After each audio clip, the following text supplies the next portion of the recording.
নমস্কার বন্ধুরা, অজানা রহস্য দুনিয়ায় আপনাদের সকলকে স্বাগত জানাই। আজ আমার আলোচনার বিষয় হলো ভগবান শিবের জন্ম রহস্য। হিন্দু পুরাণ অনুসারে শিবের কোনো জন্ম নেই, তিনি স্বয়ম্ভু, অর্থাৎ যিনি নিজে নিজেই প্রকাশিত হয়েছেন। শিবকে আদি অনন্ত হিসাবেও বর্ণিত করা হয়েছে, যার কোনো শুরু বা শেষ নেই। তাই শিবের কোনো মাতাও নেই এবং পিতাও নেই। এই কারণেই ভগবান শিব পঞ্চ উপাদানের চেয়েও প্রধান, যার কারণে তার কোনো মৃত্যু ভয়ও নেই এবং তিনি কখনো মারা যেতে পারেন না। তিনি পূজিত ঈশ্বরের 5টি প্রধান রূপের গণেশ, শিব, সূর্য, বিষ্ণু ও দুর্গার একটি রূপ। তিনি ধ্বংস, সংহার ও প্রলয়ের দেবতা। শিবকে কেউ সৃষ্টি করেননি, সব ধ্বংস হয়ে গেলেও তিনি থেকে যাবেন। তিনি আদি অনন্তকাল ধরে বিরাজমান। হিন্দু পুরাণে মহাদেবের নানা কাহিনী ও কীর্তির কথা উল্লেখ রয়েছে।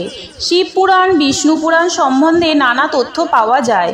বিষ্ণু পুরাণ অনুসারে বলা হয়েছে যে ভগবান শিবের জন্ম হয়েছিল ভগবান বিষ্ণুর কপাল থেকে নির্গত দীপ্তি হতে এবং ভগবান বিষ্ণুর নাভি থেকে একটি পদ্মের ওপর উপবিষ্ট অবস্থায় ভগবান ব্রহ্মা জন্মগ্রহণ করেন।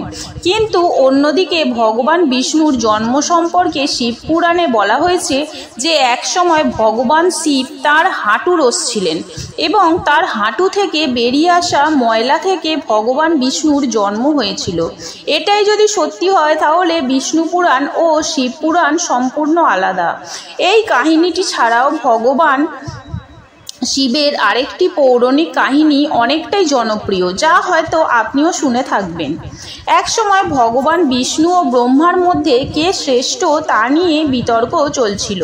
তখন ভগবান ব্রহ্মা বলেছিলেন, যেহেতু আমি জগৎ সৃষ্টি করেছি সেহেতু আমি প্রজাপতি। এর উত্তরে ভগবান বিষ্ণু বলেন, আমি তোমার পিতা, কারণ আমার নাভি থেকে যে পদ্ম বের হয়েছে তার থেকে তুমি জন্মেছ। এবং ধীরে ধীরে যখন বিতর্ক তুঙ্গে পৌঁছায়, হঠাৎ সেখানে আবির্ভূত হয় এক প্রকাণ্ড জ্বলন্ত স্তম্ভ। এর কোথায় শুরু কোথায় শেষ তার যেন কোনো তল নেই। তখন দৈববাণী হয় যে ওই স্তম্ভের আদি ও অন্ত যিনি খুঁজে বের করতে পারবেন তিনিই হবেন শ্রেষ্ঠ। এই কথা শুনে ব্রহ্মা একটি হাঁস হয়ে আকাশপথে উড়ে চললেন এবং বিষ্ণু শূকরের রূপ ধরে মাটি খুঁড়ে স্তম্ভের অন্ত খোঁজার চেষ্টা করলেন। কিন্তু বহু সময় পরও আদি অন্ত কেউই খুঁজে পান না এবং হাল ছেড়ে দিয়ে ফিরে আসেন। এরপর ভগবান শিব তার আসল রূপে আসেন এবং তখন ভগবান বিষ্ণু এবং ব্রহ্মা মেনে নেন যে মহাদেবী সবচেয়ে শক্তিশালী, মহান ও পরিক্রমশালী। তার চেয়ে বড় শক্তি পৃথিবীতে আর কেউ নেই, সুতরাং তিনি স্বয়ম্ভু ও অমর।